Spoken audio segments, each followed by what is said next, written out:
telephone, a communication tool for this purpose.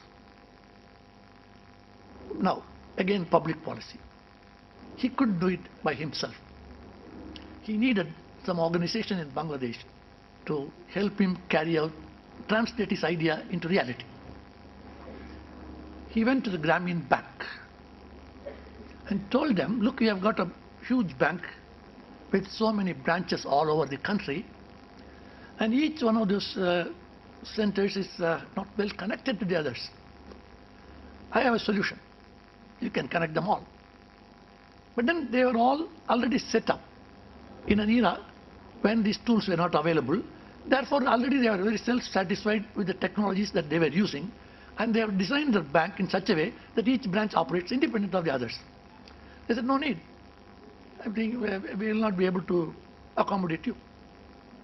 But he was persistent. He went to Muhammad Yunus and said the idea of selling telephones to people. Then came the Grameen Phone Company. They established the Grameen Phone Company in Bangladesh. And the rest is history. All of us know about it.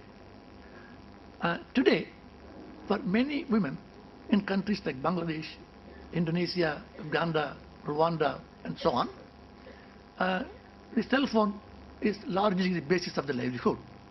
Like they are called the telephone ladies or mobile phone ladies.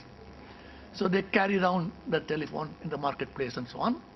And whoever wants to make a call, they charge them for 1 minute, 2 minutes, whatever, and then collect money and pay the top-up fees. But this may not last long, because those who are paying the money for these telephone ladies have started acquiring their own telephones because the telephone prices have come down a great deal.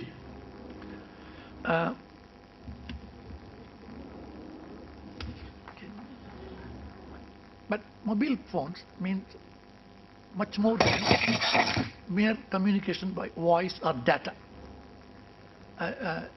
sending SMS, etc. There are many things you can do with a mobile phone. Now, the famous British magazine, The Economist, in an article they wrote on the telecom technologies, it's a 4 or 5 part series. In poor countries, data services such as mobile phone based agricultural advice, which is what all this morning, all this afternoon we have been hearing, including Mr. Pawan Verma's presentation.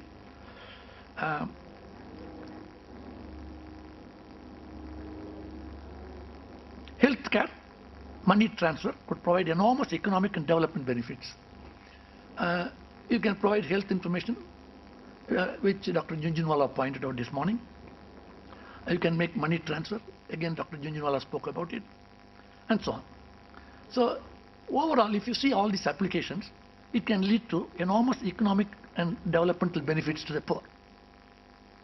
Beyond that, mobile networks and low-cost computing devices, such as the handheld iPads and things like that, are poised to offer the benefits of full internet access to people in the developing world in the coming years. So what we were achieving through a PC to achieve that internet connection can now be achieved through a cell phone. The technologies have converged to such an extent that you don't need many devices anymore. Through a single device, you can achieve whatever was possible earlier through several devices. There was a study by the World Resources Research Institute, and it found developing world income rises, households spending on mobile phones grow faster than spending on energy, water, or indeed anything else. So as more and more people become rich in developing countries, or the overall income of the GDP of the country goes up, where does it go, the money? Where do the people spend? Mostly on mobile phones.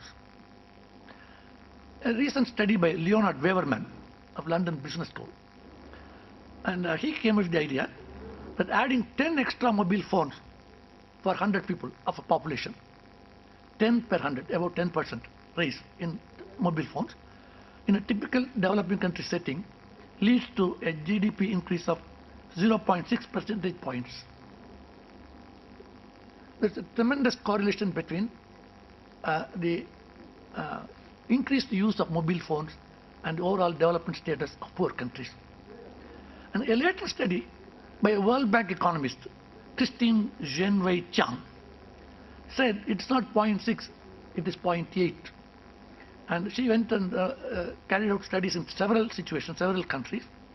With a more detailed planning, she came up with the finding that mobile phone adoption in developing countries increased growth in GDP per person by 0.8 percentage points.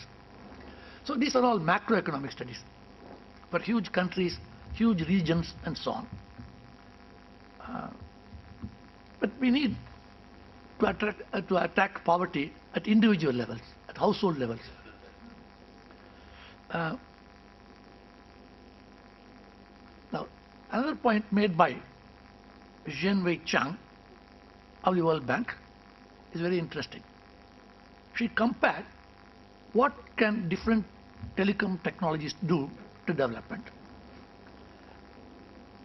She found out that mobile phones were more effective in promoting growth than fixed line phones, for sure, but less effective than internet access or broadband.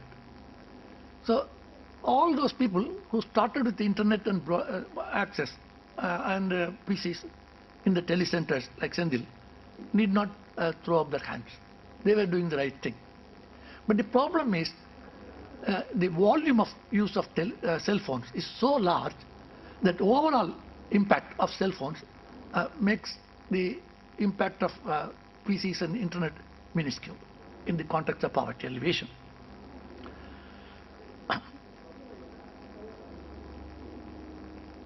Again, the use of these telecom technologies and their impact on the development or GDP growth is far more in developing countries than in developed countries. This is because they are just starting. Developed countries already have a very high level of use of mobile phones. So an addition of 10 of 100 doesn't make much difference there. 0 to 10 is always much higher impact than 80 to 90.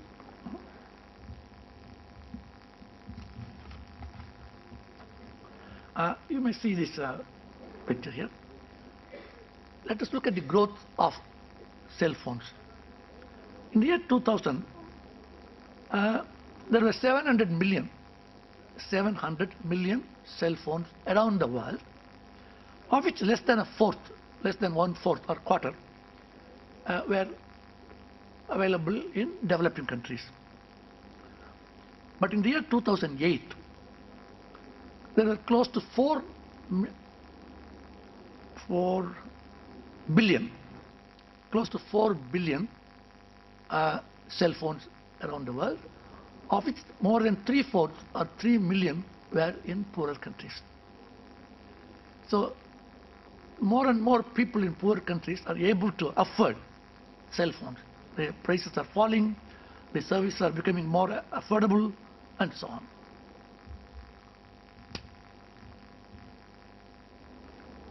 Actually, other telecom technologies such as the PCs and internets never could reach this level.